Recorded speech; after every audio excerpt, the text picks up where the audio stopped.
wanted to make a video on synchronicity. This seems like magical occurrence in which you meet the right people when you need to. Certain things are attracted into your life when you need to, which kind of gives you this sense that, or at least for me, that there's this larger being, this field that is supporting you. And I think on one level it's built into the physics of reality.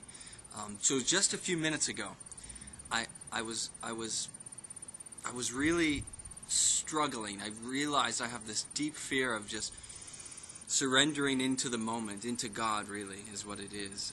Surrendering. Why am I so afraid of God? Why am I so afraid of connection? Why am I so afraid of intimacy? Why am I so afraid of letting go and just letting life take me? I'm so afraid.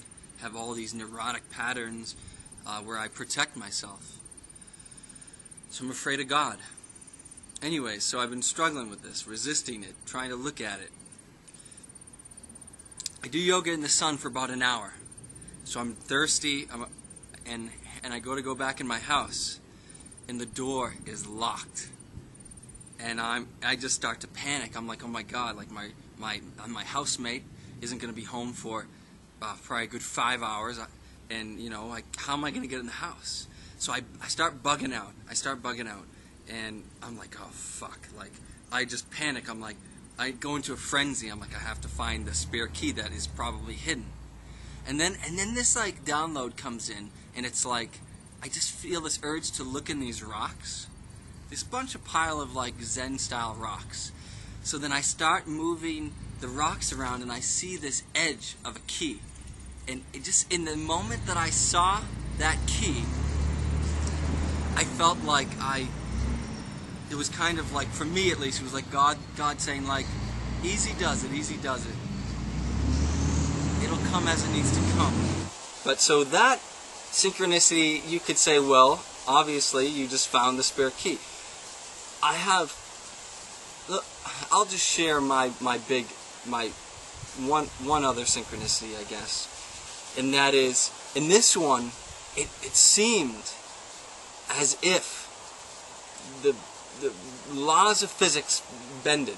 It seemed as if reality, in which, you know, if you know, some of the miracles you hear is a bit tangible.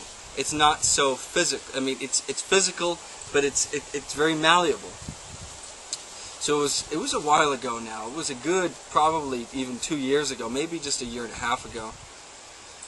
But I was really starting to notice and become aware that my heart was not as open as I had thought it was.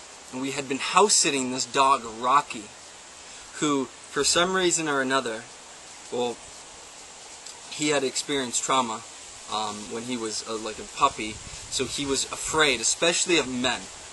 And he would just bark non-stop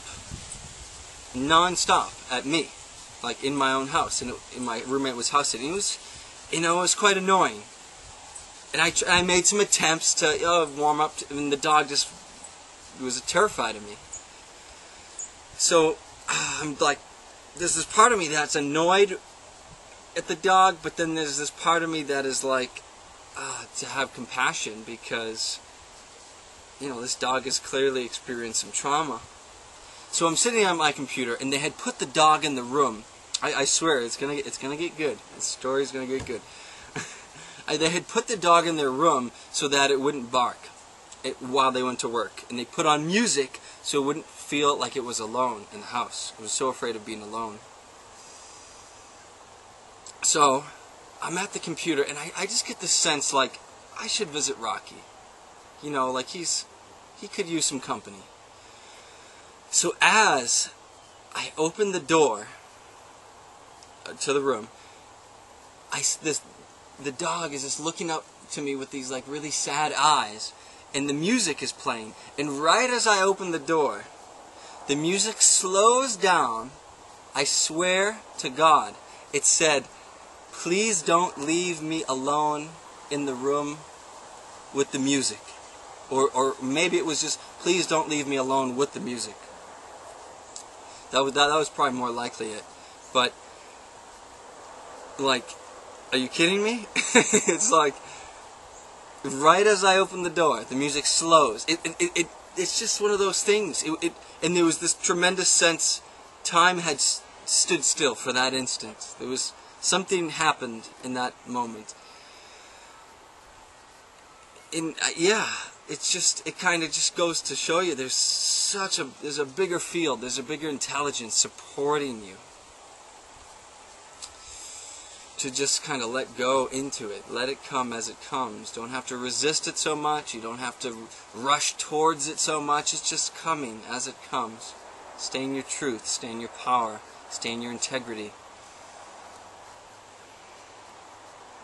And I guess I'll share quickly this other